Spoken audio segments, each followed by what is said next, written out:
특권과 기득권에서 벗어나지 못한 일부 고위검사들의 공직기강 회의가 도를 넘고 있습니다. 주사에 가까운 추태로 모욕하는 행패를 부린 것입니다. 걱정하시는 분들이 많으니까 저희도 잘 논의해서 좋은 의견을 법무부에 전달하도록 하겠습니다. 존경하는 국민 여러분, 그동안 안녕하셨습니까? 안녕하셨습니다.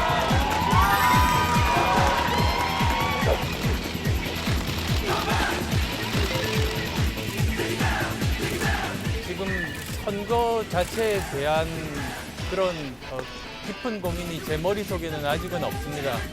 방향이 중요하지 않겠습니까?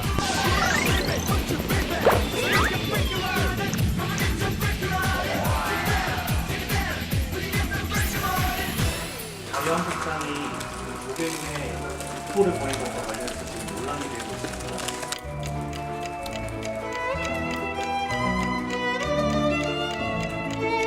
조계종에 그런 심려를 끼쳐드린 점에 대해서 대단히 송구하게 생각을 합니다.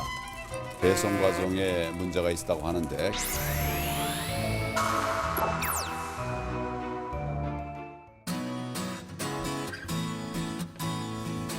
네, 시청자 여러분, JTBC 5시 정치부회의 시작합니다.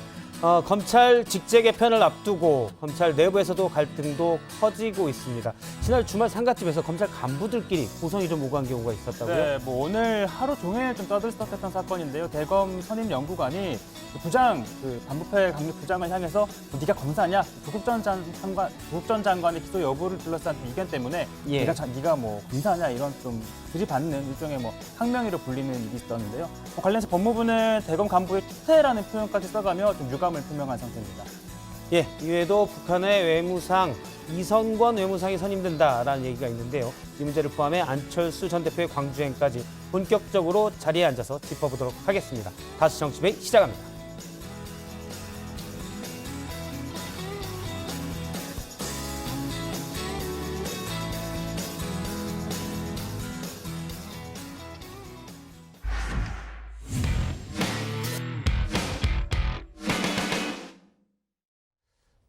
예, 지난 주말 한 상가집에서 발생한 사건으로 오늘 하루 종일 떠들썩합니다. 조국 전 장관의 신병 처리와 관련해 이견을 보여온 대검 간부가 심재철 반부패 강력부장을 향해 반말로 치받으며 충돌이 일어났는데요.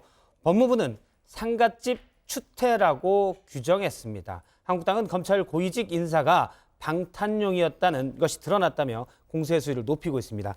오늘 최종혁 반장 발제에서 집중적으로 짚어보겠습니다. 네, 그 소식은 잠시 후에 전해드리고요. 먼저 정치권 소식부터 전해드립니다. 첫 번째, 김혜영이 문석균에게입니다. 김혜영 민주당 최고위원과 문희상 국회의장의 아들 문석균 씨 얘긴데요. 문 씨는 아버지가 육선을 한 경기 의정부갑에 출마하겠다라는 뜻 공식적으로 밝혔죠. 문 씨를 겨냥해 김 최고위원 이렇게 말합니다. 부모가 현재 국회의원으로 있는 지역에서 그 다음 임기에 바로 그 자녀가 같은 정당의 공천을 받아 출마하는 것은 국민 정서상 납득하기 어렵다는 점을 분명하게 밝힙니다. 사실 야권에서는 줄곧 지역구 세습이라며 비판해왔지만 이렇게 민주당 내에서 공개적인 반대 목소리가 나온 건 처음인데요. 이 아빠 찬스를 거부하겠다는 문 씨 입장에서는 다소 억울할 수 있을 겁니다. 그러나 민주당의 경선 방식대로면 공정한 경쟁이 될 수 없다는 게 김 최고위원의 설명입니다. 더불어민주당의 경선 룰은 권리당원 50%, 일반 국민 50%로 구성됩니다. 부모가 지역위원장으로 있는 지역에서 그 자녀가 지역위원회의 주요 직책을 맡아왔다면 실질적으로 당내의 다른 인물이 경쟁하기 어려울 것입니다. 20대 국회 최연소 당선자이기도 한 김 최고위원, 험지로 불리는 부산에서 새누리당 김희정 전 장관을 꺾으며 국회에 입성했죠. 집안 사정으로 친척집에서 자랐고 또 성적은 꼴찌를 맴돌다 고등학교 땐 직업반에서 미용 기술을 배웠습니다. 그리고 뒤늦게 대학에 진학해 사법고시까지 패스한 소위 흑수저 스토리, 잘 알려져 있는 얘긴데요. 청년들의 목소리를 어느 누구보다 더 공감할 수 있다는 겁니다. 의원님 의견에 대해서 대표나 당 지도부의 어떤 피드백이 있으셨나요? 공감하는 그런 최고위원분도 있었습니다. 예. 자, 이어서 전해드릴 소식은요. 민주당 영입 인재 관련한 얘기들입니다. 자, 현재까지 총 10명의 인사들을 영입했고 이들이 한자리에 모인 행사가 어제 열렸는데요. 이인영 원내대표 이렇게 환영합니다. 축하합니다. 축하합니다. 당신의 입당을 축하합니다. 좋은 사람들과 함께 좋은 정치를 다시 시작할 수 있어서 너무 기쁘고 반갑습니다. 환영합니다. 자, 이 행사장에서 나온 얘긴데요. 자, 이번 제목은 홍정민이 경단녀에게입니다. 자, 민주당이 경력 단절 여성인 IT 전문 변호사라고 소개했던 인물인데요. 자, 아이를 기르기 위해 경력 단절이 있었지만 이후 법조인의 길을 걸으며 전문 분야를 개척해낸 점을 높이 평가했습니다. 모의고사 전국 1등 2번, 서울대 경제학과 4석 졸업, 사법고시 합격. 이거 본인 맞습니까? 맞습니까? 아, 예. 자, 그러다 보니까 이 글을 소위 82년생 김지영으로 대표되는 일반적인 경력 단절 여성의 상징이라기에는 좀 무리가 있는 것 아니냐라는 지적도 있었죠. 홍 씨 또한 그 점은 이렇게 인정합니다. 저도 그래서 경력 단절이란 말은 좀 자제를 좀 하고 있는데요. 육아나 그때 당시 그러니까 환경 때문에 어쩔 수 없이 그만두고 다시 취업하기가 좀 많이 곤란을 겪긴 했는데 저도 경력 단절의 대표라고 하기는 힘든 좀 예외적인 케이스인 것 같습니다. 예. 자, 이어서 전해드릴 소식은요. 심재철이 심재철에게입니다. 자, 한국당 심재철 원내대표와 또 지난 13일 부임한 심재철 대검 반부패 강력부장 얘기입니다. 심재철 대검 반부패부장은 즉각 사퇴해야 합니다. 우리 한국당은 심재철 부장의 권력농단에 대해 특검을 추진할 것입니다. 자, 이게 무슨 일이냐면요. 상가집 충돌 때문입니다. 자, 지난 18일 밤 한 상가에서 있었던 일인데요. 양석조 반부패 강력부 선임연구관이 이 심재철 부장을 가리키며 네가 검사냐? 또 네가 조국 변호인이냐라며 반말 섞인 말투로 항의하는 일이 있었다는 겁니다. 자, 무슨 일이냐면요. 심재철 부장이 지난주 회의에서 이런 얘기를 했다고 하는데 또 다른 심재철한테 한번 들어보시죠. 추미애 법무부 장관의 최측근 심재철 대검 반부패부장은 법원도 죄질이 나쁘다고 한 조국 씨에 대해서 혐의가 없다고 했습니다. 조국과 친분이 두터운 걸로 알려진 심 부장은 대검 연구관들에게는 조국 전 장관에 대해 무혐의 보고서를 써오라고 지시했다고 합니다. 자, 상가집에서 충돌한 두 사람 반부패 강력부 직속 상하 관계에 있습니다. 양석조 연구관은 연수원 29기 차장 검사급이고요. 심재철 부장은 연수원 27기 검사장입니다. 그러다 보니까 부하의 항명이다 또는 사석에서 한 항의일 뿐이다 이렇게 의견이 분분한데요. 자, 법무부 즉 추미애 장관 이번 사건을 상가집 추태라고 규정합니다. 그러면서 국민들께 심려를 끼쳐 유감스럽게 생각한다라고 밝혔는데요. 자, 이는 민주당도 마찬가지입니다. 특권과 기득권에서 벗어나지 못한 일부 고위검사들의 공직기강 회의가 도를 넘고 있습니다. 지난 주말 한 대검 간부의 상가에서 한 검사가 상관이 면전에서 주사에 가까운 추태로 모욕하는 행패를 부린 것입니다. 네, 민주당은 검찰개혁과 대통령의 인사권에 정면 도전하고자 하는 정치적 의도가 분명하게 드러나는 사실상의 항명이라고 비판했습니다. 자, 오늘 발제 이렇게 정리합니다. 초유의 상가집 충돌, 법무부 대검 갈등 커지나입니다. 예, 지난 주말 상가집에서 있었던 사건을 두고 정치권 또 검찰 내부에서 여러 얘기가 나오고 있습니다. 이 내용을 한번 짚어보도록 하겠습니다. 그 전에 먼저 말씀드린 건 저는 양원보 기존 반장이 아니고요. 이 안경도 양원보 반장에게 빌린 건 아닙니다. 방송 직전에 기존에 제가 쓰던 안경 알이 빠져서 급기야 긴급하게 다른 안경 가끔 쓰는 안경을 가지고 나왔습니다. 알겠습니다. 먼저 지난 주말 상갓집 있었던 일을 좀 더 정리를 한번 해볼까요? 신반장이 좀 해줄래요? 네, 지난 토요일이었죠. 18일 저녁에 9시쯤에 이 대검찰청 과장급 인사의 집안 상가에 윤석열 검찰총장이 새롭게 임명된 신임 검사장급 간부 등과 함께 조문을 했습니다. 자, 시간이 흐른 다음 조국 전 장관 일가 수사를 지휘했던 양석조 대검 반부패부 선임연구원이 자리에서 일어나서 이 직속 상관인 심재철 반부패 강력부장을 가리켜서 항의를 했다고 합니다. 심 부장이 조국 수사는 무혐의라고 얘기했다라면서 고성을 질렀고 내가 검사냐, 뭐 조국 변호인이냐라면서 이 반말 섞인 말투를 해가면서 반발을 했다고 합니다. 네, 법무부는 상갓집 추태라고 표현을 하면서 유감을 드러냈습니다. 추미애 장관은 입장을 내고 대검의 핵심 간부들이 예의를 지켜야 할 엄숙한 장례식장에서 일반인들이 다 보고 있는데 술을 마시고 고성을 지르는 등 장사미사도 하지 않는 부적절한 언행을 했다고 경고했습니다. 그러면서 그동안 여러 차례 검사들이 장례식장에서 보였던 각종 불미스러운 일들이 아직도 개선되지 않고 더구나 여러 명의 검찰 간부들이 심야에 이런 일을 야기한 사실이 무척 개탄스럽다 이렇게 지적을 했습니다. 일단 검찰 간부들의 언행으로 법무부가 장관명의 입장문을 내는 것도 좀 이례적이기도 하고요. 또 검찰 간부들끼리 서로 이렇게 고성으로 다툰 것도 좀 이례적인 것 같긴 합니다. 앞서 이제 법무부 입장 중에 장례식장 불미스러운 일 이걸 언급한 건 과거 이제 서지현 검사에 대해서 안태근 전 검찰국장이 성추행을 했다. 이 부분을 언급하는 것 같고요.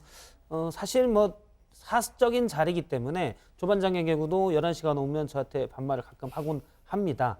근데 뭐 그런 것도 그런데 검찰 간부들이 상갓집에서 했다는 건 부적절할 수도 있는데 중요한 건 또 왜 이런 싸움이 일어났냐. 다툼이 일어나냐 이걸 또 봐야 되겠죠. 어떻습니까? 네, 그러니까 신임 심재철 부장이 내부 회의에서 조 전 장관을 기소하지 말아야 한다 이런 의견을 냈다는 건데, 자 지난 16일에 윤석열 총장 주재로 회의가 있었습니다. 대검에서 반부패 회의가 열렸는데 이 자리에서 심 부장이 유재수 감찰 무마 사건과 관련해서 조 전 장관을 무혐의 처리해야 한다라고 주장을 했다고 합니다. 감찰이 중단된 건 백원우 박형철 비서관과의 3인 회의에서 결정했고 민정수석의 정무 판단으로 볼 여지가 있다면서 직권남용 혐의를 적용하기 어렵다라는 취지로 얘기했다고 합니다. 자, 이날 회의에는 실제 수사를 맡은 서울 동부지검 수사팀 관계자들도 참석을 했는데 동부지검 홍승욱 차장 등이 수사 기록을 안 본 것 아니냐 이렇게 반박을 했고 다른 참석자들도 동조한 것으로 알려졌습니다. 자, 그 이후에 윤석열 총장이 수사팀 의견이 맞다라고 최종 정리를 하면서 불구속 기소로 결정이 났다고 합니다. 앞서 사실 조국 전 장관 관련돼서는 구속영장을 청구를 했는데 당시 이제 도주 인멸의 우려가 없다라고 해서 영장은 기각이 됐지만 당시 판사가 범죄 혐의 자체는 소명이 된다. 죄질이 나쁘다 이런 말까지 하지 않았습니까?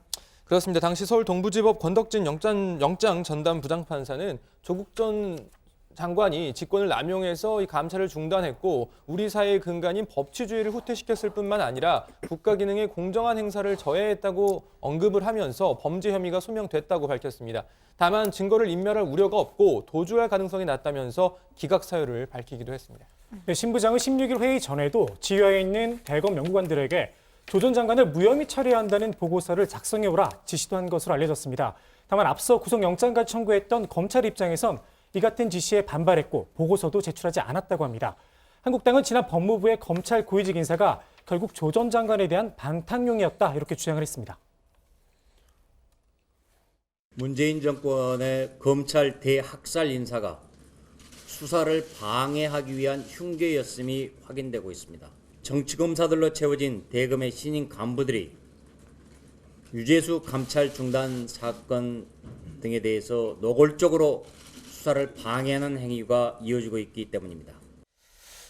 예, 물론 앞서 본 영장 전담 판사의 죄 혐의가 소명됐다 이런 얘기가 물론 죄의 유무죄를 법적으로 판단한 건 아닙니다. 구속영장 관련된 거긴 하지만 어쨌든 시사하는 바가 좀 있을 것으로 보이고요. 오늘 조국 전 장관에 대한 공소장이 공개가 됐습니다. 국회를 통해서 공개가 됐는데 여기에서 유재수 전 부산시 경제부시장이 감찰을 무마하기 위해서 여러 갈래로 구명운동을 한 게 나오지 않았습니까? 그렇습니다. 공소장에 따르면 유 전 부시장은 청와대 감찰이 시작되자마자 여권 인사들을 통해서 구명을 요청을 했습니다. 주로 노무현 정부 때 인연을 맺은 인사들로 유 전 부시장은 이제야 금융정책국장이 됐는데 갑자기 감찰을 받게 돼 억울하다.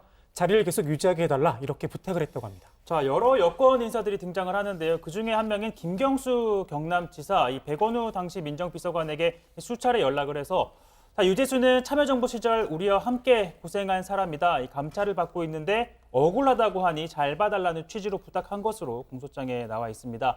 자, 그리고 또 다른 인물은 윤건영 전 청와대 국정기획상황실장인데요. 역시 백원우 전 비서관과 감찰 관련 대화를 나누다가 유재수는 참여정부 시절 청와대 행정관으로 근무한 사람이다. 나와도 가까운 관계다라는 말을 했다고 합니다. 그리고 또 한 명의 인물인데요. 천경득 청와대 선임행정관.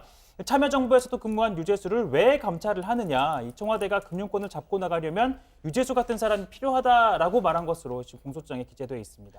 예, 일단 공소장 내용은 이른바 어떻게 보면 검찰이 조사를 통해 주장하는 내용, 수사를 통해 주장하는 내용이긴 한데 여러 청탁 정황 이런 것들은 나오고 있습니다.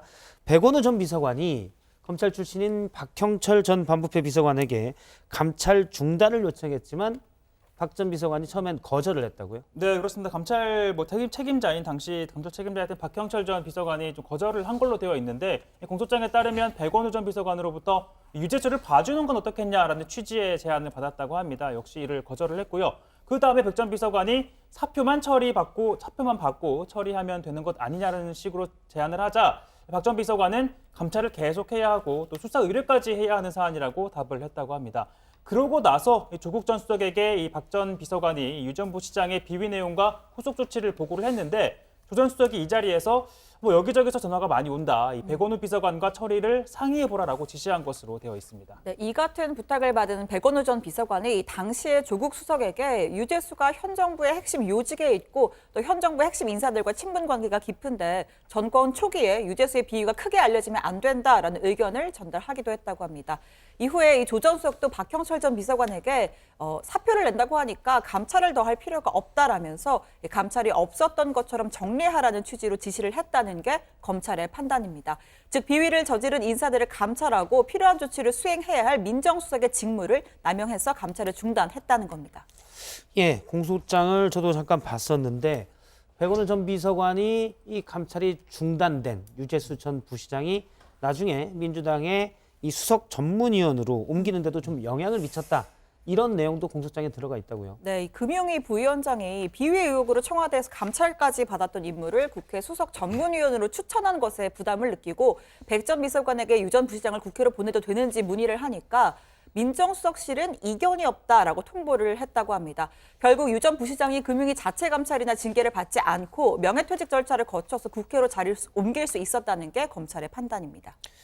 일단 수사가 아직 다 완결된 건 아니고요. 검찰의 인사도 앞두고 있기 때문에 기존 수사하던 중간 간부들이 좀 수사를 빨리 하고 있다. 이런 얘기도 있는데 그 가운데는 이제 백원우 전 비서관에 대해서 검찰이 기소 여부도 고심 중이다. 이런 얘기도 나오고 있는데 지금 어떻게 진행이 되나요? 앞서 검찰은 조국 전 장관을 기소하면서 다른 관여자들에 대한 공범 여부는 사실관계를 추가로 확인한 후에 결정할 예정이다라고 밝혔는데 백 전 비서관을 이 조국 전 장관의 공범으로 볼 수 있는지가 쟁점입니다. 앞서 들으신 것처럼 검찰은 백 전 비서관이 조국 전 장관에게 유 전 부시장에 대한 감찰 중단 청탁을 전달한 것으로 보고 있는데요. 단순히 의견을 제시한 수준이 아니라 적극적으로 감찰 중단을 요청하고 그 의견이 큰 영향을 미쳤다면 공범으로 볼 수 있다. 이런 관측도 나오긴 합니다. 예, 그런데 백 전 비서관이 사실은 조국 전 민정수석의 하급자였기 때문에 직권남용을 적용하기는 어렵다 이런 얘기도 나오는 것 같은데요. 네, 그렇습니다. 직제상으로만 봐도 이 백 전 비서관은 민정수석이었던 조국 전 장관의 하급자였습니다. 즉, 이 백원우 전 비서관이 감찰 중단의 결정권자가 될 수 없기 때문에 공범으로는 보기 어렵다는 겁니다. 예, 조만간 검찰 중간 간부 인사가 나올 것으로 보이는데요. 여기에 이제 검찰뿐만 아니라 정치권에서도 많이 주목을 하고 있습니다. 오늘 검찰 인사위원회가 열렸지요? 네, 법무부는 오늘 오후 검찰 인사위원회를 열고 고검 검사급 즉 차장, 부장검사, 중앙간부의 승진 전보 인사를 심의를 했습니다. 이번 인사는 법무부가 발표한 검찰 직제 개편과 보조를 맞춰서 진행될 것으로 보이는데요. 법무부는 반부패 수사부와 공공수사부 등 직접 수사부서 13곳을 형사, 공판부로 전환하는 내용의 규정을 내일 국무회의에 상정할 계획입니다.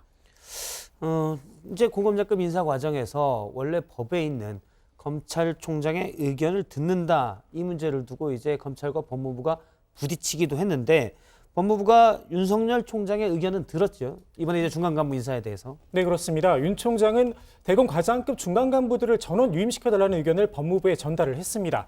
대검 중간 간부들도 앞서 검사장급 고위 간부들이 모두 교체된 상황에서 윤 총장 체제의 안정성, 연속성을 위해 자신들이 유임은 불가피하다, 부서 이동을 희망하지 않는다 의사를 밝힌 것으로 전해졌습니다. 현재로서는 국무회의에 상정되는 직제 개편에 따라서 서울중앙지검의 경우에는 반부패 수사부가 축소될 걸로 보이는데요. 자, 이 경우에는 울산시장 선거 개입 의혹 등 청와대를 향했던 수사팀, 그리고 지금 삼성 합병 의혹을 맡고 있는 수사팀 등이 교체될 거라는 관측이 나옵니다. 그러다 보니 수사 차질도 예상이 된다, 이런 지적이 나옵니다. 일단 검찰은 조직 개편이 있기 전까지는 관련 수사에 속도를 낸다, 이런 분위기인 것 같아요. 네, 관련해서 수사에 속도를 내고 있는 모양새인데요. 우선 청와대 하명 수사와 선거 개입 의혹과 관련해서는 오늘 송철호 울산시장이 처음 검찰에 소환돼 조사를 지금 받고 있습니다. 일단 비공개 출석이라 언론에 포착이 되지는 않았고요. 자, 송 시장은 2018년 지방선거 과정에서 청와대 인사들과 만나 선거 공약, 또 전략 등을 논의했다라는 의혹을 받고 있죠.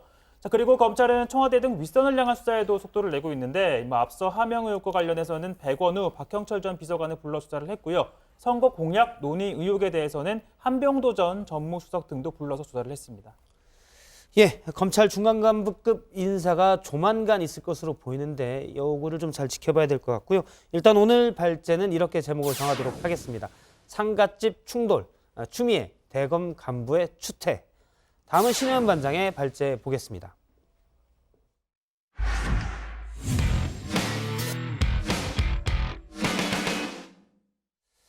북한 외무상이 이용호에서 이성권 전 조국평화통일위원회 위원장으로 교체됐습니다.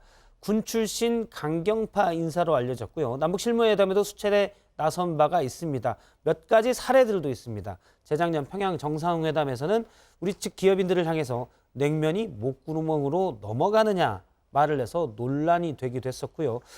이번 인사가 미국을 향한 강경 노선 의지를 북한이 보낸 것이다, 이런 해석들이 나오는데 신혜원 반장의 발제로 좀 짚어보겠습니다.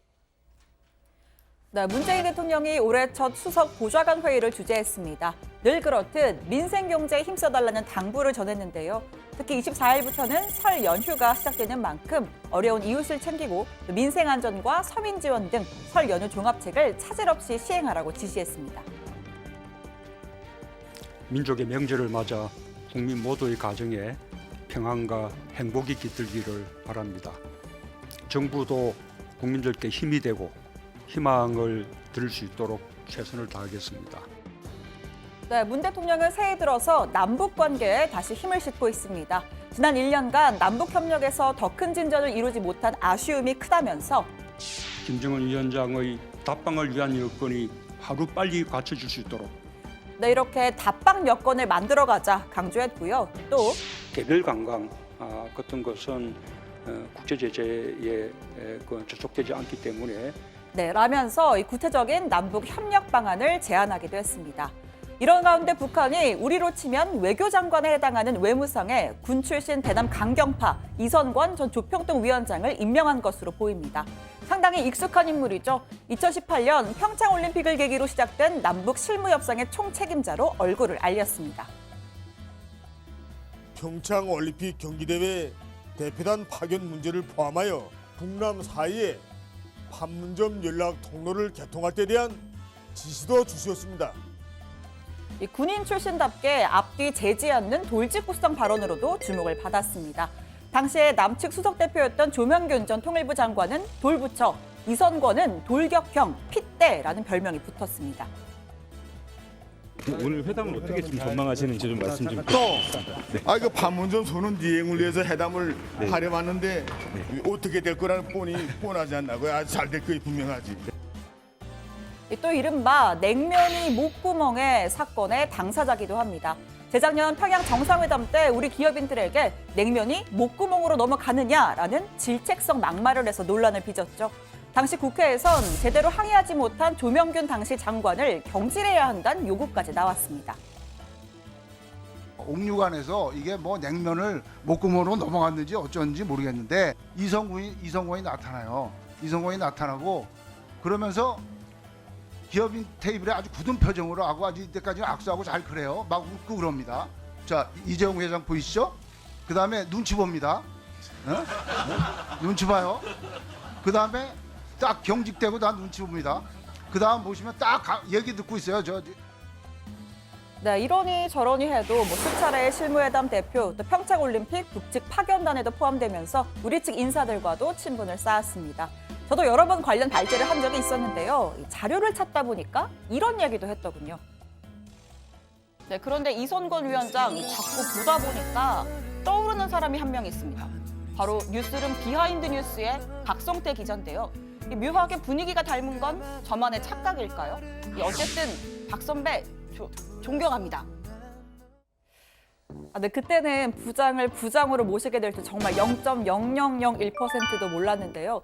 그런데도 이렇게 존경한다라고 얘기했던 건 진짜 진심이란 뜻입니다. 들으셨죠, 부장? 예, 다행히 오늘 제가 안경이 알이 빠져서 바뀌었더니 전혀 닮은 것 같지가 않습니다, 지금. 예. 더 닮아 보이는 건 저의 착각일까요? 자, 이어가겠습니다. 아무튼 통일부 이 강경파 이선권의 등장에 신중한 반응입니다. 이 위원장의 직위 변동에 대해서 주목하고 있다면서 북한의 공식 발표가 있을 때까지 상황을 예의주시할 것이란 입장을 냈습니다. 전문가들은 외교통이 아닌 군 출신을 임명한 건 대미 협상에서 장기전을 불사하겠다는 이른바 정면 돌파 선언의 연장선으로 풀이합니다.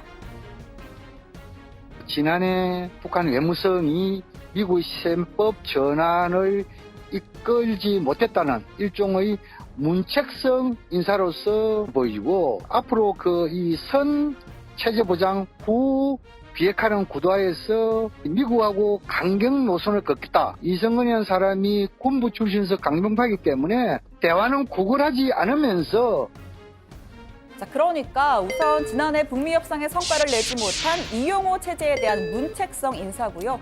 두 번째는 김정은 위원장이 직접 천명한 정면 돌파, 대화나 협상보다는 대미 강경 노선으로 가겠다는 의미입니다. 다만 장관급 국무위원으로 김 위원장의 신뢰가 깊은 최선희 제1부상이 계속 역할을 할 거란 관측도 있습니다. 세 번째로는 조평통 위원장 출신으로 북미 관계와 남북 관계의 균형 발전, 더 나아가서 대남 관계를 확대해 나가겠다는 의중이 담긴 것으로도 풀이됩니다. 자, 이런 가운데 홍남기 부총리가 대외 경제장관 회의를 열고 올해 북방 국가와의 경제 협력에 새 지평을 열 수 있도록 친북방 정책을 역점 추진하겠다라고 말했습니다. 아울러 한반도 비핵화 논의 진전 상황에 따라 언제든지 남북 경협을 본격화할 수 있도록 물밑에서 착실히 검토 준비해 나가겠습니다.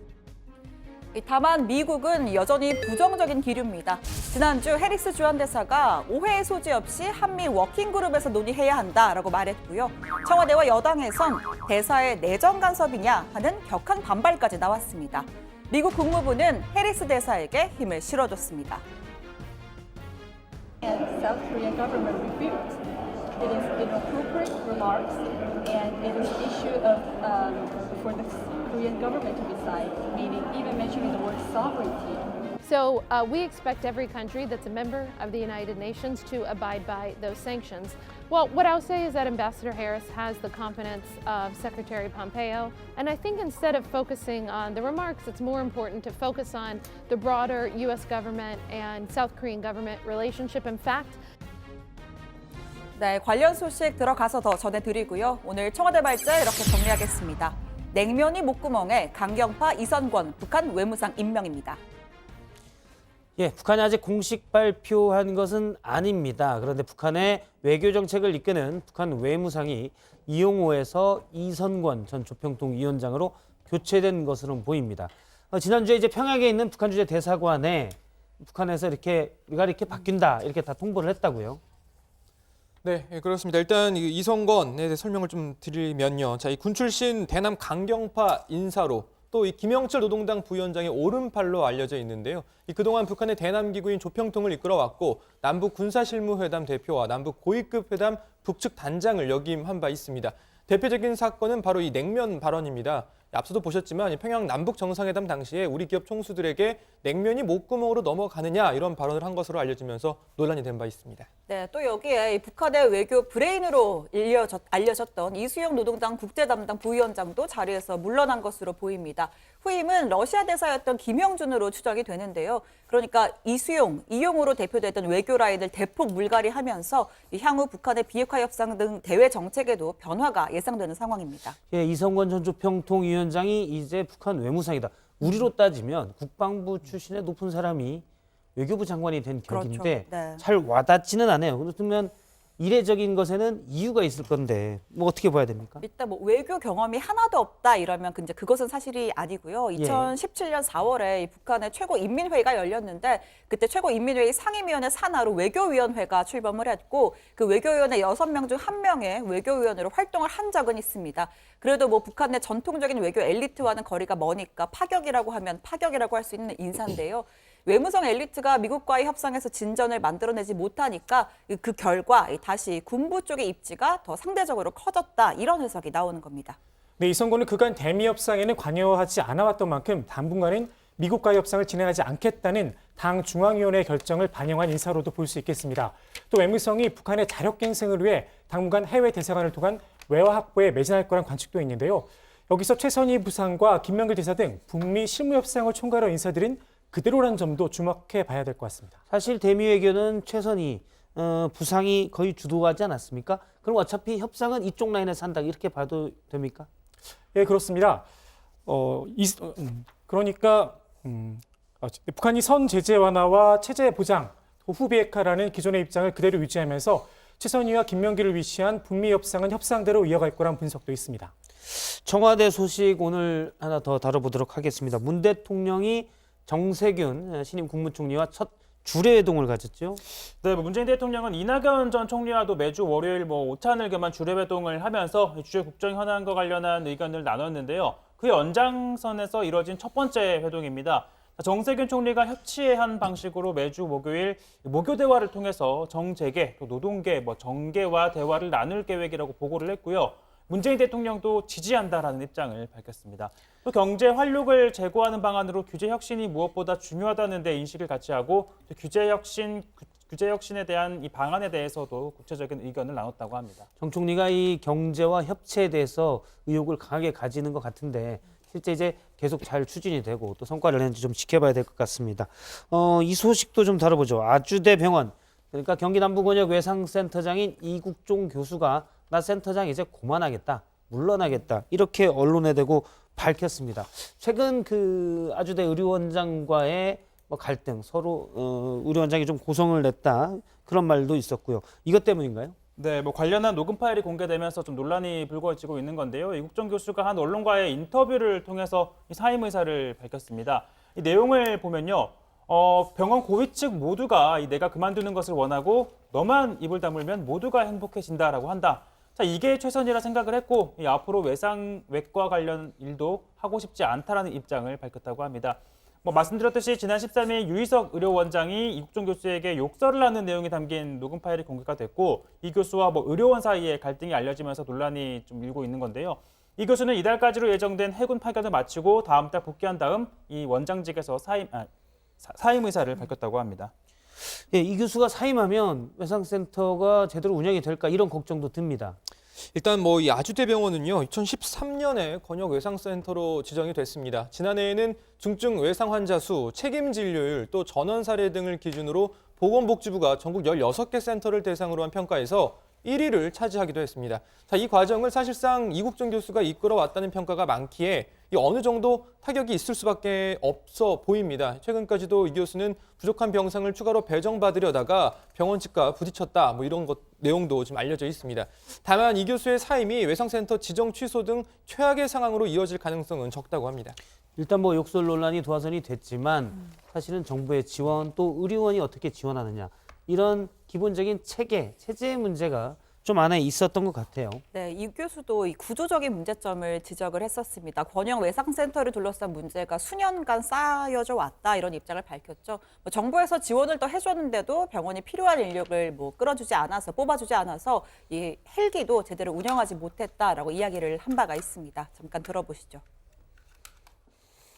계속 그 병상을 좀 확보해 달라고 여러 번 말씀을 드렸었고요. 저희가 2016년부터 외상센터를 짓자마자 계속 병원 측에다가 협조를 구했던 공문 같은 것도 계속 가지고 있습니다. 이게 최근에 몇 달간의 일이 절대 아니고요. 복지부에서 더 지원을 받아서 추가 선발하려고 했던 사람들 중에는 비행에 투입해야 되는 간호사 인력 8명도 포함이 되어 있습니다.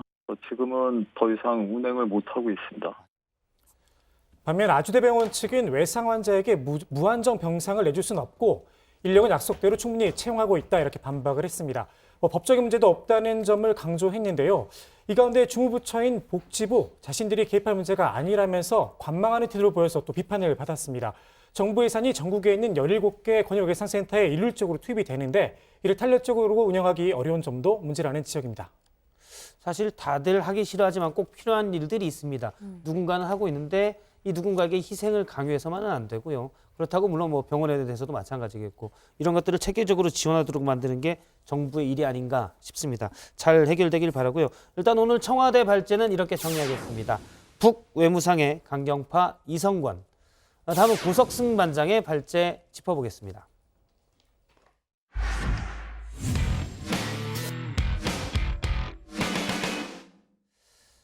네, 삐그덕거리던 보수야권 통합 논의가 중단 위기에 놓였습니다. 오늘이 뭐 변곡점이 될 수도 있다 이런 얘기까지 나오는데요. 당대당 통합 논의에 한국당이 부정적인 반응을 보이자 세보수당이 오늘까지 답이 없으면 자강의 길을 가겠다면서 최후 통첩을 보냈습니다. 세보수당의 지상욱 의원이 이 통합 논의를 이어가고 있는 혁통위에 오늘 물러나기까지 했습니다. 또 한 가지 살펴볼 소식이 있습니다. 어제 귀국한 안철수 전 국민의당 대표가 중도 실용정당을 창당하겠다 이런 의사를 밝혔습니다. 오늘 야당 발제에서 이 두 가지 소식을 집중적으로 짚어보겠습니다. 한국당이 오늘까지도 양당 통합협의체 거부한다면 새로운 보수당은 가짜 통합협상 중단하고 자강의 길을 가겠습니다. 그 길이 죽음의 계곡에 다시 들어서는 것이라 해도 새로운 보수의 희망을 만드는 유일한 방안입니다. 자, 지난주 중대 결단을 할 수도 있다고 밝혔던 세보수당이 결국 통합 없이 독자 노선을 걸을 수도 있다는 뜻을 내비쳤습니다. 새로운 보수당은 최후 통첩임을 강조했습니다. 그러면서 황교안 대표가 직접 통합 논의 입장을 밝히라고 했습니다. 오늘 중으로 답변이 없으면 내일부터는 각자의 길을 가는 것이 맞다고 봅니다. 더 이상 시간이 없습니다. 어쨌든 뭐 내용이 중요하니까 황 대표 입으로 말해야 되고요. 그 말한 내용을 보면 우리가 판단할 수 있습니다. 자, 그렇다면 과연 한국당은 어떤 반응을 보였을까요? 오늘 오전 황교안 대표는 이렇게 말했습니다. 지금 혁신 통치가 만들어져 있는데 그 과정을 통해서도 또 필요하면 다른 방법을 통해서도 협의를 해나가는 방법들을 찾아가도록 그렇게 할 것입니다. 자, 오전 발언만 들으면 그래서 뭐 세보수당이 주장하는 양당만의 통합 논의를 하겠다는 건지 말겠다는 건지 아리송합니다. 자, 이런 가운데 세보수당의 지상욱 의원은 혁신통합추진위원회 혁통위의 위원직도 사퇴해버렸습니다. 자, 지상욱 의원은 박형준 위원장의 사퇴를 주장해도 했었죠. 자, 혁통위 오늘 회의를 마친 뒤에 박형준 위원장이 기자들 앞에 섰습니다. 모든 논의를 어쨌든 혁통위 차원에서 기본적인 논의를 하고 당대당 실무 차원에서 이루어질 협의를 하는 것이 바람직한데 그 협의체라고 하는 형식적인 기구를 통해서 모든 일이 이루어져야 된다고 하면 혹시라도 이 혁통위하고 좀 그 역할이나 이런 부분에서 충돌이 있지 않을까 하는 우리 위원들의 염려가 있고요. 자, 이 보수 통합 논의와 별도로 한국당이 추진 중인 비례 위성정당, 비례 자유한국당이 중앙선관위의 당명 불허 결정에 당명을 새로 지었습니다. 바로 미래한국당입니다. 자, 미래한국당 창단준비위는 새로운 당명에 대해서 이렇게 말했습니다. 새 명칭은 유구한 역사와 전통에 빛나는 대한민국이 미래 세대에도 지속 가능한 발전을 이룰 수 있도록 자유민주주의 이념과 시장경제 원칙을 수호하겠다는 의미를 담고 있다. 자, 그런데 미래. 자, 뭔가 좀 비슷하게 들리지 않습니까? 미래. 자, 개인적인 생각인데요. 미래와 비례가 발음이 비슷하게 들리는 것도 당명을 정하는데 고려되지 않았을까 싶습니다. 자, 그리고 우연치 않게 미래라는 단어, 이분도 참 좋아했던 단어죠. 이번 선거는 과거에 머물 것인가, 미래로 나아갈 것인가를 선택하는 중요한 선거입니다. 참고로 안철수 전 대표는 바른미래당 창당할 때도 미래당이란 이름을 원했던 것으로 알려져 있습니다. 자, 안 전 대표의 싱크탱크 이름도 미래였고요. 자, 안 전 대표 이야기 이어서 해보겠습니다. 안철수 전 국민의당 대표가 돌아왔습니다. 어제 공항 입국장을 나선 안 전 대표는 취재진과 환영 나온 지지자들을 보고 잠깐 놀란 표정을 짓다가 이렇게 큰절을 하기도 했습니다. 네, 국민 여러분, 새해 복 많이 받으십시오. 저는 지난 1년간 반성과 성찰의 시간을 가졌습니다. 제가 다시 정치 현장으로 뛰어들기로 결심한 이유는 단 하나, 우리 대한민국이 가야 할 방향에 대해서 국민 여러분께 호소드리기 위함입니다. 자, 안 전 대표는 어제 이 자리에서 중도 신당을 만들겠다는 뜻도 밝혔습니다. 그러면서 총선에는 나가지 않을 것임을 강조했습니다. 진영 정치에서 벗어나 실용적 중도 정치를 실현하는 정당을 만들겠습니다. 아시겠습니다만 실용이란 이상적인 생각에만 집착하는 것을 거부하고 실제로 문제를 해결하고 세상을 변화시키는데 초점을 준다는 뜻입니다. 저는 출마하지 않습니다.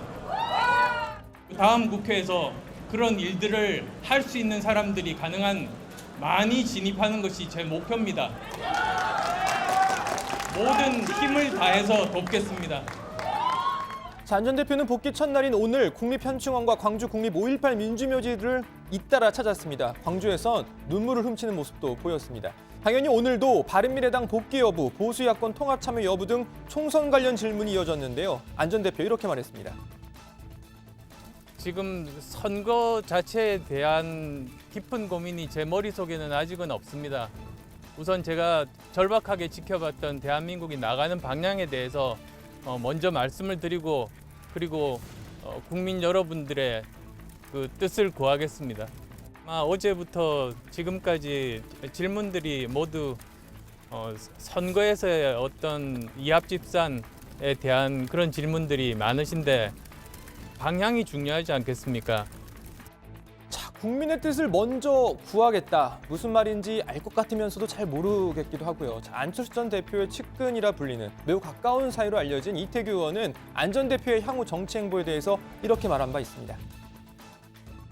적어도 가치나 비전이라든 최소한 논의도 없는 이런 묻지마 통합 이런 부분은 순서가 아니고 일단 야권은 혁신이 우선이다.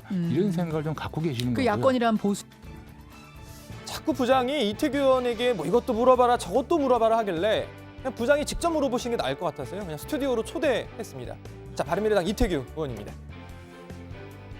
네, 안녕하십니까? 네. 어제 오늘 되게 바쁘셨을 것 같습니다. 공항에도 가시고 뭐 현충원 참배도 함께 하신 걸로 아는데요. 오늘 안철수 전 대표가 광주를 바로 찾은 이유 특별히 있을까요?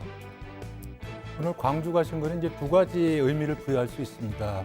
오늘 이제 첫 번째로 국립현충원에서 호국 영령들과 순국 열사에 대한 참배를 하고 그럼 그 다음에는 당연히 민주화 열사들이 잠들어 계신 5.18 민주묘지를 참배하는 것이 순서상으로 맞겠다. 이런 판단이 있었고요.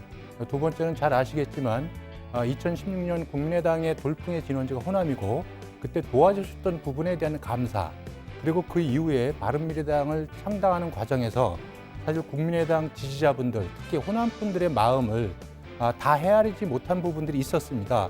그 부분에 대해서 죄송하다는 사과의 뜻도 함께 함축하고 있다. 이렇게 말씀드릴 수 있습니다.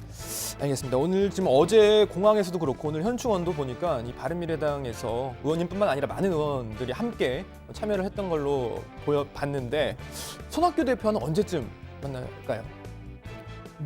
일단 현충원하고 이런 여수 들려서 부산 일정을 소화한 다음에 내일 모레 이제 조금 만날 분들이 좀 계십니다.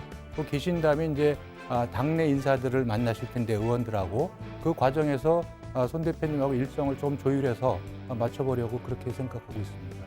알겠습니다. 보다 자세한 이야기는요 들어가서 더 해보도록 하겠습니다. 같이 들어가시죠. 예, 마치 짠 것처럼 자리도 마련되어 있고요. 부장 시원하게 직접 물어보시죠. 예, 그냥. 사실 짰습니다. 앉으시죠. 예, 취재를 하라니까 고반장이 직접 취재원을 스튜디오에 모시고 왔습니다. 사실 상당히 효율적인 시스템인 것 같아요. 다음에도 우리가 적극 활용해 보도록 합시다. 안철수 전 대표의 측근으로 분류되는 이태규 의원을 스튜디오에 모셨습니다. 얘기를 직접 들어보겠습니다.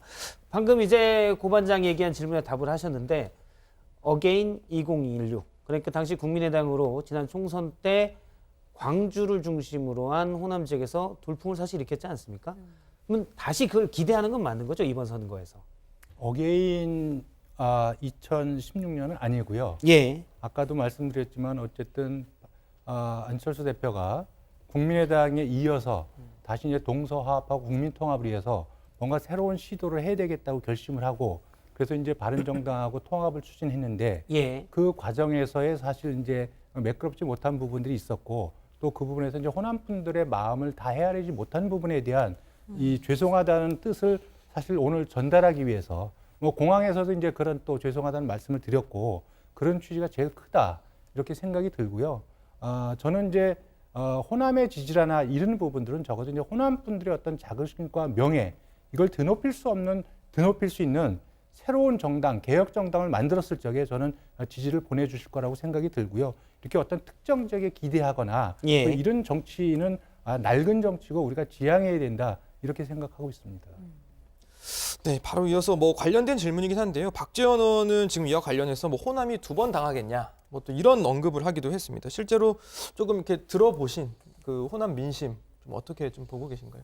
저는 뭐 녹록지 않다고 생각을 합니다. 그때 이제 통합 과정에서 많은 분들이 실망을 하셨고 당시 이제 호남 민심은 바른정당과 합치는 것, 예, 그러니까 보수로 분류된 유승민 의원과 합치는 것을 반대했다라는 그 부분에서 이제 호의적이 않았던 분이 분명히 예. 있었고 그래서 그거를 이제 강행하는 과정에서 많은 의원들이 또 이때 탈당을 했지 않습니까? 예. 그렇게 해서 이제 그분들이 지금 대한신당으로 모여 있는데 이제 그런 아픔들이 있었기 때문에 이제 이 부분들에 대해서는 정말 안철수 대표가 진정성을 가지고 해결을 해야 될 문제다. 그리고 본인이 정말 새로운 정치, 국민통합이나 동서합의 정치를 하고자 하는 이제 그러한 진실성 속에서 전 이제 호남 분들의 이해를 구해야 되는 과정이 필요하다 이렇게 예. 생각이 들고요. 그러면 당시에 대한신당이 바른정당과의 합당 때문에 나간 사람들이 뭉쳐서 만든 건데 거기에 대해서 안철수 전 대표가 이제 내가 잘못했다고 사과했으니까 당시에 바른정당과의 통합이 잘못됐다고 했으니까 그럼 다시 대한신당과 합칠 수 있는 건가요? 그 호남 분들의 마음을 헤아리지 못한 부분에서 사과를 드리는 것이지 예. 그런 동서합이나 국민통합을 추진했던 그 자체가 잘못했다고 생각하지는 않습니다.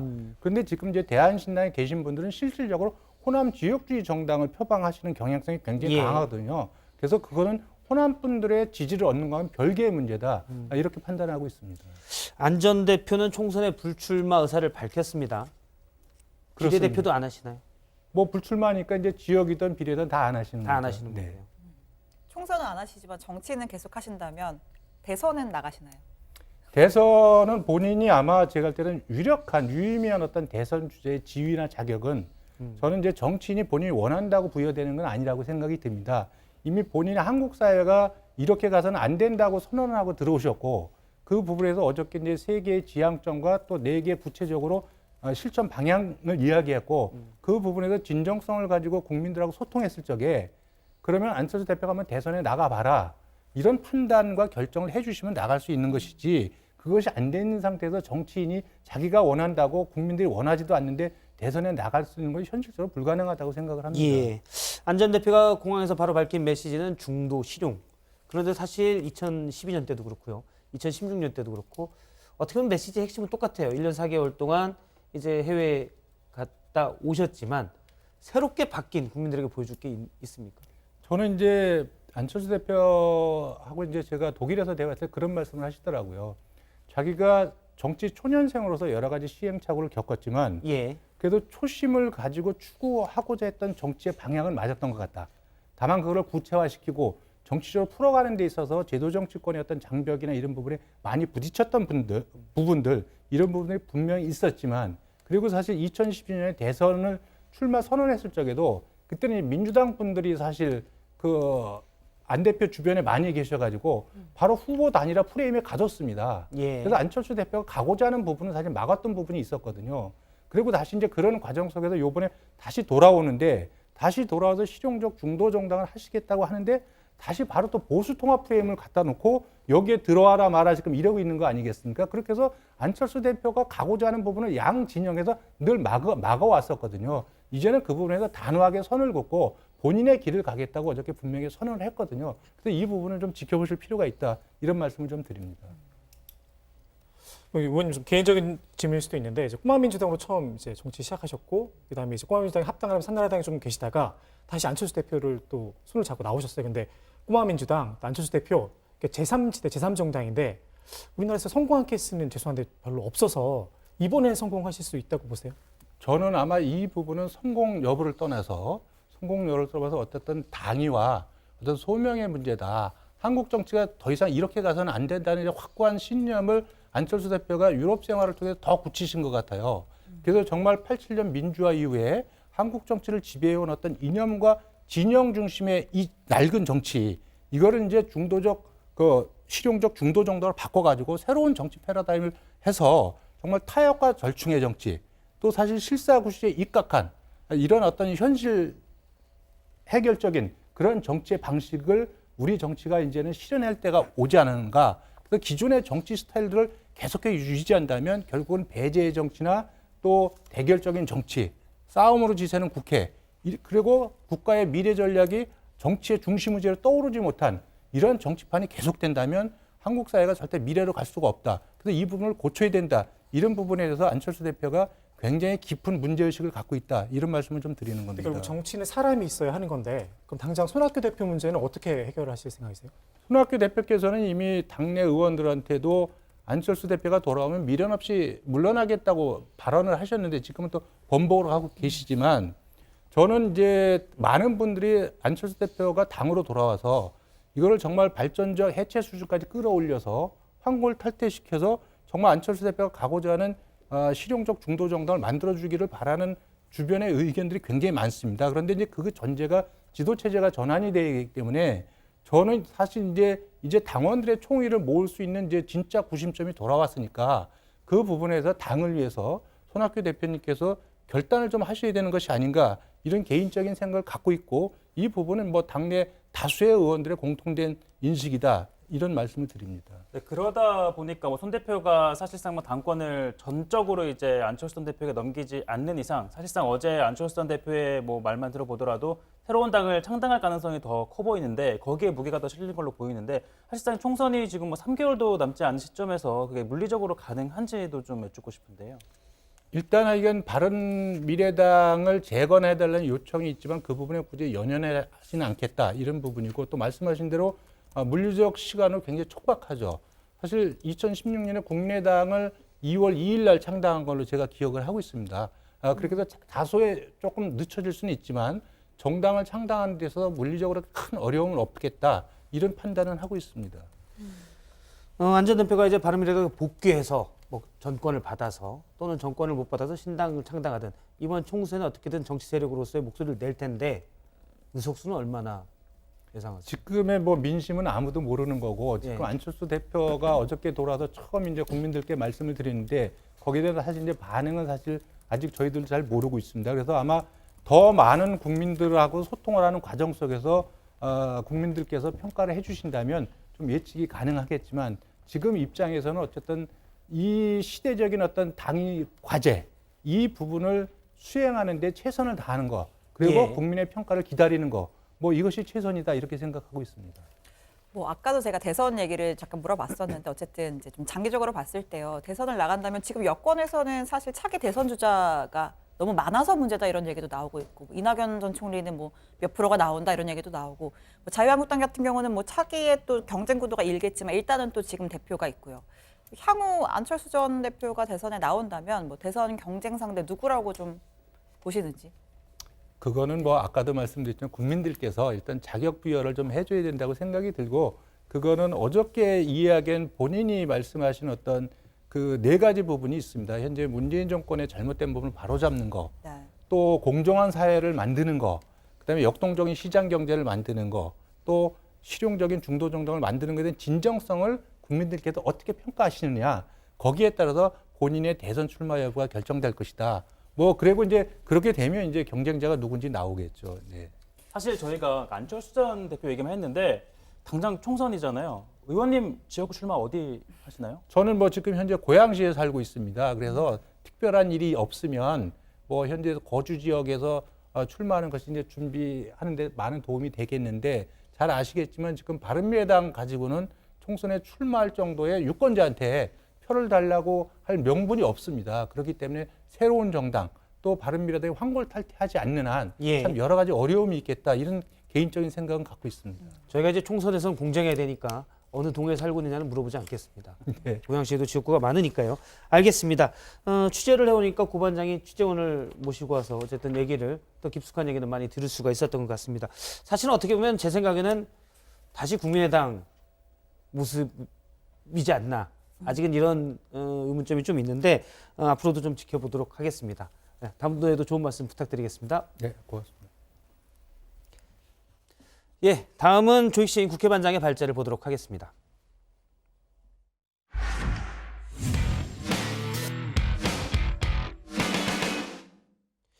예, 이제 곧 설입니다. 자유한국당이 설을 맞아 불교계 선물을 보냈는데 그 선물 내용이 안 보내니만 못한 선물을 보내서 구설수에 올랐습니다. 물론 실수라고는 하는데 오늘 조 반장 발제에서 정리해 보도록 하겠습니다. 도로아미 탑을 애쓴 일이 소용없게 돼 처음의 상태로 되돌아간 것 같다는 말입니다. 한국당의 지금 상황이 딱 이렇습니다. 설을 맞아 불교계에 선물을 보냈는데 뭘 보냈느냐? 바로 이겁니다. 육포. 맥주 마실 땐 딱인 안주인데 스님들에겐 그림의 떡입니다. 불살생, 윤회를 믿는 불교에선 다른 생명을 해쳐 음식으로 취하는 걸 철저히 금하고 있습니다. 그런데 고기를 저미어 말린 육포 선물로 보낸 겁니다. 한국당도 아차 싶었나 봅니다. 사람을 보내서 선물을 긴급하게 수거해 왔습니다. 물론 사과도 했죠. 왜 이런 일이 벌어졌느냐? 황교안 대표가 설 선물로 육포를 마련하긴 했지만 불교계에는 다른 선물을 준비했었는데 실수로 잘못 보냈다는 겁니다. 황 대표의 말 직접 들어보시죠. 조계종에 그런 심려를 끼쳐 드린 점에 대해서 대단히 송구하게 생각을 합니다. 배송 과정에 문제가 있다고 하는데 경위를 철저하게 한번 파악해 보도록 그렇게 하겠습니다. 사과는 받았지만 불교계 입장에선 당황스러울 수밖에 없습니다. 황 대표는 개신교인입니다. 교회 전도사로 활동할 정도로 신앙이 독실한 걸로 유명합니다. 신앙 때문에 불교계와 마찰을 빚은 적도 있습니다. 지난해 부처님 오신 날 법요식 때였죠. 불교식 예법인 합장을 거부해 논란이 됐습니다. 불교를 홀대하는 것 아니냐? 불만이 커지자 조계종이 공식적으로 유감을 표했습니다. 오로지 나만의 신앙을 가장 우선으로 삼고자 한다면 공당의 대표직을 내려놓고 자연인으로 돌아가 독실한 신앙인으로서 개인의 삶을 펼쳐나가는 것이 오히려 황교안 대표 개인을 위한 행복의 길이 될 것입니다. 불교계에 항의해 이번엔 개신교에서 반박을 했었죠. 약방의 감수입니다. 정강훈 목사가 대표로 있는 한기총입니다. 불교 지휘부가 좌파의 세상으로 가려 하는 의도를 의심하지 않을 수 없습니다. 좌파라. 다시 봐도 정말 창의적인 발상입니다. 한기총이 우리나라 개신교를 대표하진 않는다는 점 말씀드리고 넘어가겠습니다. 사실 한기총의 생각과 달리 황 대표 불심을 잡기 위해 그동안 많은 공을 들였습니다. 황 대표의 부인 최재형 씨, 유명한 복음성가 가수인데요.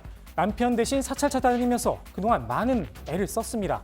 그런데 이번 일로 도로아미타불이 된 겁니다.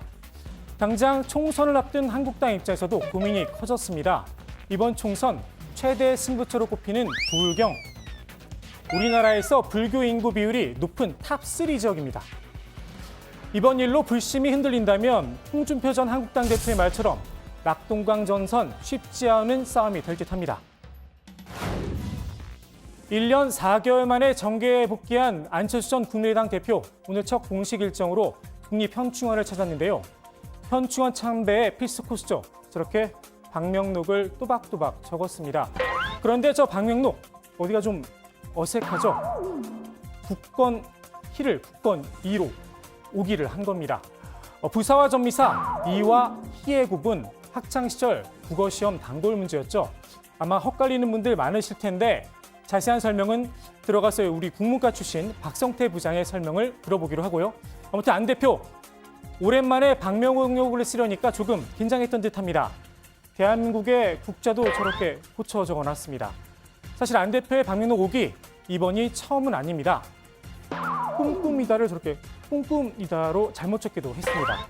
맞춤법도 맞춤법인데 안 전 대표의 진짜 고민은 다른 곳에 있습니다. 일면 철수체로 불리는 글씨입니다. 박명록이 그렇게 많은 거예요. 근데 제가 글씨를 정말 못 씁니다. 글씨를 못 써서 컴퓨터를 빨리 배웠어요. 이번엔 안 전 대표가 도마에 올랐지만 정치인들의 맞춤법 실수 종종 있는 일입니다. 이명박 전 대통령은 씁니다를 읍니다로, 또 기자 출신인 정동영 민주평화당 대표는 업그레이드를 업그레이드로, 박근혜 전 대통령은 기리기리를 소리나는 대로 저렇게 기리기리 저렇게 적어놨습니다. 한자를 잘못 쓴 경우도 있었습니다. 홍준표 전 한국당 대표가 5.18 묘역을 찾아 쓴 한자인데요. 한자 음만 읽으면은 멸사봉공 맞는데 뜻을 풀어보면 좀 이상합니다. 죽음을 버리고 공익을 취한다. 어색하죠? 죽을 사자 대신에 사사로울 사자를 써야 하는데 잘못 쓴 겁니다. 결국 홍 전 대표 박명록을 다시 작성했는데요. 이런 실수에 굴할 홍 전 대표가 아닙니다. 특유의 입담으로 실수가 아니었다고 항변을 했습니다. 이분들이 이제 죽음으로써 한글을 했기 때문에 죽을 사자를 썼는데 다시 쓰라고 해서 개인 사자를 썼는데 기자 여러분들이 판단을 하시죠. 제가 판단했을 땐 꿈보다 해몽입니다. 여기 꿈보다 해몽이 더 좋은 분이 한 명 더 있습니다. 박근혜 청와대에서 대변인을 지낸 윤창중 씨입니다. 윤 전 대변인이 배신의 정치를 끝내겠다며 대구 동구을에 출사표를 던졌습니다. 박근혜 대통령을 대신해서 박근혜 대통령 탄핵이 원천 무효인가? 박근혜 대통령 탄핵이 무자비한 인민재판이요 마녀 사냥이었는가? 아니면 민주주의란 이름의 정치 보복극이었는가를 저 윤창중은 바로 여기 대구 동구을에서 국민적 심판을 받겠습니다. 윤 전 대변인, 아무리 피선거권이 있다고 하지만 이 이야기는 안 하고 넘어갈 수는 없을 듯합니다. 지난 2013년 박 전 대통령의 방미 중에 발생한 이 사건 말입니다. 가이드의 허리를 툭 한 차례 치면서 앞으로 잘해, 미국에서 열심히 살고 성공해, 이렇게 말을 하고 나온 게 전부였습니다. 허리를 툭 한 차례 쳤을 뿐이다. 하지만 윤 전 대변인의 자필 진술서 내용이 달랐습니다. 허리를 한 차례 툭 쳤다던 그의 주장과 달리 진술서엔 허리가 아닌 다른 부위를 두들겼다고. 당시 수사를 맡았던 미국 경찰도 죄가 있었다고 밝혔습니다. 죄를 졌으니까는 저희들이 수사를 했지 뭐. 죄가 없으면 거기서 아예 뭐 기소한다는 그런 말도 없고. 검찰에 기소 의견을 넘겼지만 외교관 면책 특권이 작동했다는 겁니다. 미국 검찰이 윤 전 대변인을 기소하지 않으면서 성추행 사건의 공소시효는 끝났습니다. 하지만 피해자의 고통은 현재 진행형입니다. 윤 전 대변인은 최근까지 애초에 사건 자체가 생기지 않았다 이렇게 주장을 했습니다. 대구 동구을 시민들 생각은 어떨까요? 제가 오늘 준비한 소식은 여기까지입니다. 오늘 국회 발제 이렇게 정리합니다. 불교계의 육포 선물, 황교안 불심 잡기, 도로 아미타불. 예, 안 전 대표의 박명록 실수 때문에 오히려 메시가 좀 묻힌다 이런 얘기도 있는데요. 앞서 이제 물어봤으니까 제가 대답을 하면 희와 이가 다르게 붙는데 뒤에 하다가 가능한 건 희가 되고요. 굳건하다. 이거 우리 쓰지 않습니까? 그럼 질문이 있는데요. 깨끗이 같은 경우에는 깨끗하다 말이 되잖아요. 그런데 깨끗이, 왜 예. 희가 아니라 이를 쓰는 거죠? 똑같이 하다가 되는데. 뭐 국어 시간이 아니기 때문에 예, 그건 뭐 다 네이버 지식땡에 물어보면 다 나오니까 그건 여기까지만 하고 넘어가도록 하겠습니다. 깨끗이는 깨끗하다가 되지만 이가 되죠. 그렇죠. 예, 그거 하나는 그거 그냥 저는 단순하게 외웠는데 어쨌든 예, 알겠습니다. 제가 설명해 드리면요. 어간이 시옷으로 끝나면 그 이를 쓰면 됩니다. 알면서 제가 부장님 혹시 모를까 봐 해서 제가 설명했습니다. 수반장이 항상 다정회에서 유일한 국문과 출신이라고 이렇게 예. 해서 주름을 잡았었는데 예. 지금 저희 개편하면서 국문과 출신이 3명이나 됐죠? 우선 밝힐 사실은 아닌데 국문과 5년 다녔기 때문에 여기까지만 하고 다음 얘기 보도록 하겠습니다. 육포 선물로 넘어가 보죠. 근데 아까 저는 사실 궁금한 게 대한민국을 하는 거는 긴장을 해서 잘못 긴장을 쓴 게 해서. 아닌가. 오늘 오랜만에 방명록을 쓰다 보니까 사실 방명록을 쓰게 되면 카메라가 다 잡고 있고 여러 명이 뭐 플래시가 나오니까 조금 긴장을 할 수가 있겠죠. 그래서 기억 받침을 리을로 쓰는 건 사실은 잘 이해가 안 돼. 뭐 굳건하다는 사실 혼동하는 사람이 많기 때문에 그럴 수 있는데 잘 이해가 안 되는데 아무튼 긴장을 좀 한 것 같습니다. 이런 실수 또 있죠. 어떻게 조계종에 육포 선물을 보냈을까? 뭐 고의나 의도는 전혀 아니겠죠, 당연히. 예. 원래 그러면 보내려던 선물은 뭐였습니까? 네, 원래는 이 한과를 보내려고 했었다고 하는데요. 이 대표 비서실과 배송업체 사이의 소통이 좀 문제가 생기면서 이렇게 뭐 문제가 좀 있었다 이렇게 해명을 했습니다. 한과로 이미 재배송도 마쳤다고 합니다. 재배송도. 예.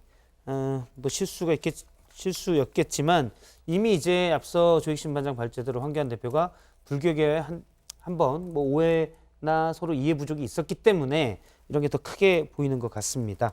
또 하나 보죠. 윤창중 전 대변인 대구 동구을에 출사표를 던졌는데 어느 당으로 출마를 합니까? 지금 뭐 현재 당적은 없는 상태로 알려져 있고요. 아마 현재까지 상태로라면 무소속으로 나설 듯합니다. 대구 동구을이면 유승민 의원 지역구 아닌가요? 그렇습니다. 그래서 윤 전 대변인이 굳이 배신의 정치라는 말을 써가면서 출사표를 던진 것 같습니다. 뭐 유승민, 배신의 정치 아마 바로 이 키워드를 보면 이 영상 떠오르신 분 많을 겁니다. 한번 보시죠. 배신의 정치는 결국 패권주의와 줄세우기 정치를 양산하는 것으로 반드시 선거에서 국민들께서 심판을 해 주셔야 할 것입니다. 윤 대변인 뭐라고 하지 않았나요? 자, 결국 이 박 전 대통령의 지지세를 등에 업고 이 유승민 의원을 이겨보겠다 이런 선거 전략인 것 같습니다. 네, 그러네요. 윤 전 대변인의 행보 어떻게 보면 박근혜 전 대통령 지지세를 이용하는 건데 예전에 박 전 대통령이 사실 윤창중 전 대변인에게도 뭐라고 한 적이 있지 않습니까? 그래서 박 전 대변인 사건 당시에 대통령이 이례적으로 박근혜 전 대통령이 사과를 했었습니다. 그러면서 이런 이야기를 했었는데 한번 보시죠. 이 문제는 국민과 나라의 중대한 과오를 범한 일로 어떠한 사유와 진술에 관계없이 한 점 의혹도 없이 철저히 사실관계가 밝혀지도록 할 것입니다. 예, 사실 박근혜 정부 초기에 어쨌든 뭐 초기에 잘해보자는 거에 찬물을 끼얹은 게 바로 윤창중 전 대변인이었죠. 이제 와서 또 배신의 정치 어쩌고 하는 게 잘 이해가 안 되는 사람도 많이 있을 것 같습니다. 오늘 국회 발제는 이렇게 정리하겠습니다. 불교계의 육포, 황교안 불심 잡기 도로 아미타불.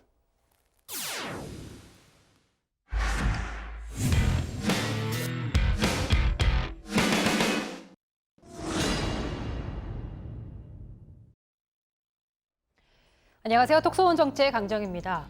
중국 우한 지역에서 유행하고 있는 신종 코로나 바이러스 이른바 우한 폐렴 확진자가 국내에서 처음으로 발생했습니다. 중국 우한에 사는 중국인 여성인데요.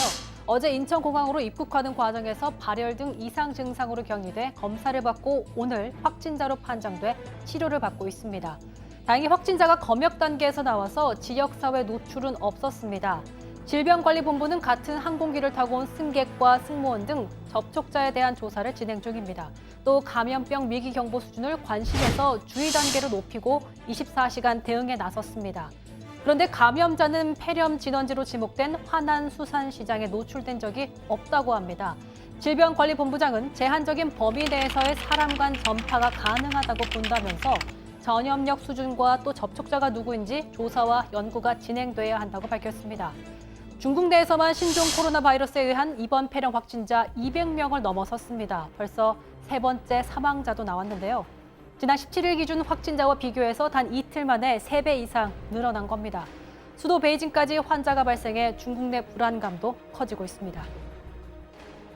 武汉市已经增加了100多例，然后在广东、北京还有上海都有了一些确诊的确诊或者说出现了这个肺炎情况的一些患者然后其他的群众的话也还是非常关注这个问题，然后再加上这段时间赶上中国的春节，春运期间的话，中国各省的这个人口流动比较的快，所以有可能会加重这个肺炎的一个传播情况吧，就大家还是比较的担心。 불안하기는 주변국도 마찬가지입니다. 중국 국경을 넘어 우리나라를 비롯해 태국과 일본에서도 확진 환자가 발생하면서 비상이 걸렸습니다. 모두 우한을 방문했던 중국인들입니다. 이런 상황에 중국의 늑장 대응도 논란입니다. 지난해 12월 우한 폐렴 첫 발생 이후 무려 보름이 넘도록 제대로 대처하지 못한 겁니다. 게다가 환자 발생과 관련한 사실을 축소 은폐하고 있다는 의혹까지 나오고 있습니다.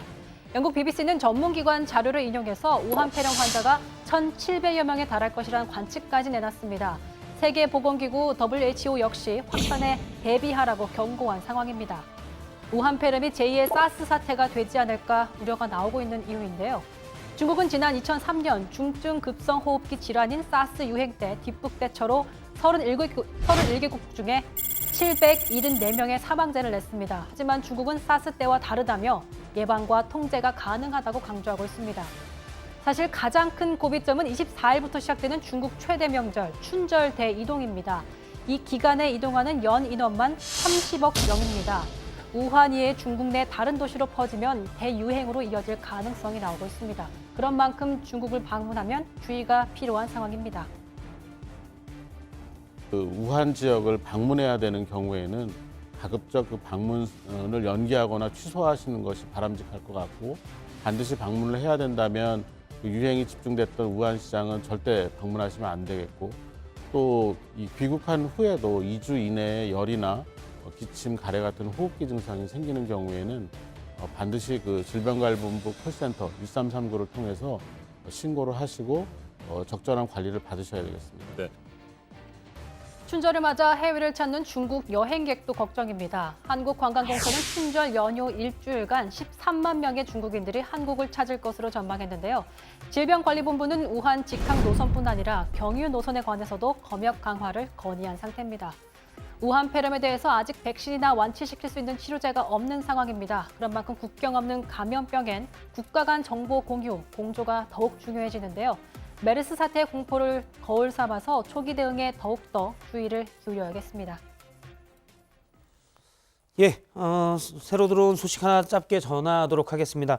앞서 이제 고석승 반장 발제에서 얘기를 했는데 세보수당에서 한국당과의 통합에 대해서 우리 둘만 협의를 하자 양당 협의체 구성에 대해서 입장을 내놨는데 내놨네요. 그렇습니다. 한국당이 조금 전에 기자회견을 갖고요. 양당 협의체 수용 의사를 밝혔습니다. 이어서 세보수당도 곧바로 다시 기자회견을 열어서 환영 입장을 밝혔고요. 내일 중으로 협의체에 참석할 대표자를 선정한다고 합니다. 일단 삐그덕거린 통합 논의가 잠깐은 이제 가닥을 조금은 가닥을 잡아가는 모습인 것 같습니다. 알겠습니다. 오늘 준비한 5시 정치회의 소식은 모두 여기까지입니다. 시청해주신 여러분 고맙고요. 안경은 내일 바꾸도록 하겠습니다. 고맙습니다. 코가 삐뚤어진 거예요? 이게 중심이 안 맞아요.